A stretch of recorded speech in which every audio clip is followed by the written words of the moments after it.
I was just a huge fan of 28 Days Later. That was one of my seminal films growing up. I thought it was amazing. I thought it was scary. I loved the kinetic energy of it. I loved the actors. It was such a ride and such an experience, and there was obviously such craft in the directing and in the screenplay. And so I think on every level, I just admired the film.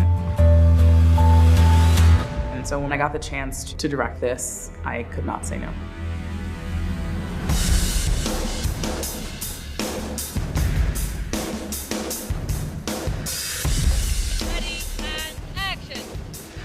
We needed to shoot the first film and the second film back to back. That was to do with the overlapping actors, because often they don't have huge gaps in their diaries. So we compressed the schedules, which meant that with this kind of size of film, much as though I would have loved to have directed the second film, I couldn't possibly do that. So we set about trying to find a director. I had got to know Nia DaCosta in London. She was interested to do it.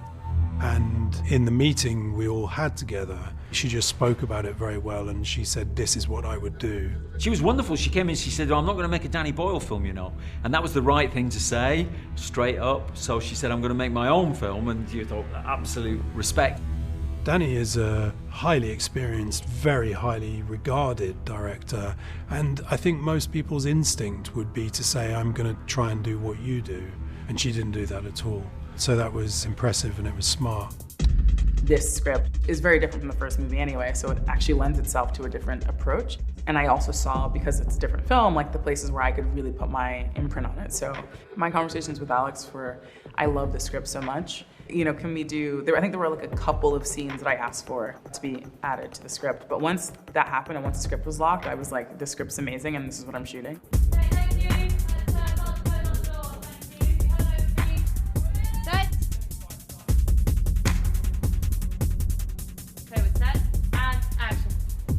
The world of man became Old Nick's dominion, and his dominion was hell. How's that? Nia's been great. I've had a wonderful time being directed by her. Brilliant at what she does, you know, and the crew that she's brought along with her, and seeing how they work, just a real crack squad. And just to see the contrast in the way that it was being shot compared to the first one was wildly different. The first film is based upon this very timeless story, the hero's journey, but shot in a really raw and radical way. And then the second film is a raw and radical story, shot in a really timeless way, and it's that kind of balance that I think is being very successful between them both. So 28 Years Later was shot on iPhones, and 28 Years Later, The Bone Temple was shot on a very advanced digital camera. I really love cinematography, I love cameras, I really like just figuring out how to get the image that I want to get. So for this film, you know, there are kind of two main groups, I would say, that we're with Kelson and Samson, and then we're with the Jimmies. And Kelson's role will be more bucolic, static, measured, peaceful. And then with the Jimmies, just so much more chaotic, like we'd cut more, the camera would be moving all the time.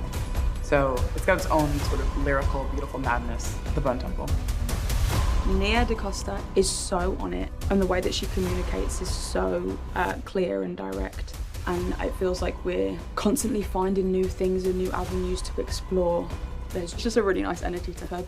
For Nia to come in and inherit so much, but not just inherit from 28 Years Later, but also to inherit this sort of universe, takes such a muscular sense of like self and story. Action. And it's been incredible to watch her own it and to go on a new journey within that world. I like directing a lot because I get to collaborate with people who are just brilliant at what they do, and they make every idea I have come to life, and then they make it better. And all the challenges of this film were made fun and easy because of the amazing crew that I had. I'm just really proud of the work everyone put into the movie. She has a very sort of practical, realistic, hands-on kind of approach to directing, which I respect and admire. And her film is really quite different. It has her fingerprints on it, and that's a good thing. Actors love that, of course, that she comes in, she has her own identity, that they're not getting a second-hand photocopy of something. She has her own identity and a way of going about things. And her work with the actors was excellent. you know. Just as a director, you can see when actors really know what they're doing because they have that relationship with the director. And she ran a very calm, very, very efficient set. I was very impressed, and it's a very lovely film.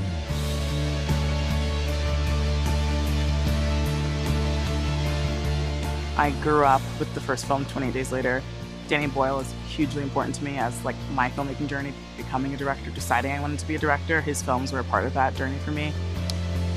And I had a really crazy moment where it was me and Danny Boyle and Alex Garland and Cillian Murphy sitting in Danny's kitchen talking about, you know, here's what the movies are going to be. And I was just like, wow, my 12-year-old self could see me now casually drinking tea and eating croissants in Danny Boyle's kitchen talking about being a part of this world that I loved so much as a kid. I don't think I'd believe it. So it's pretty great. How's that?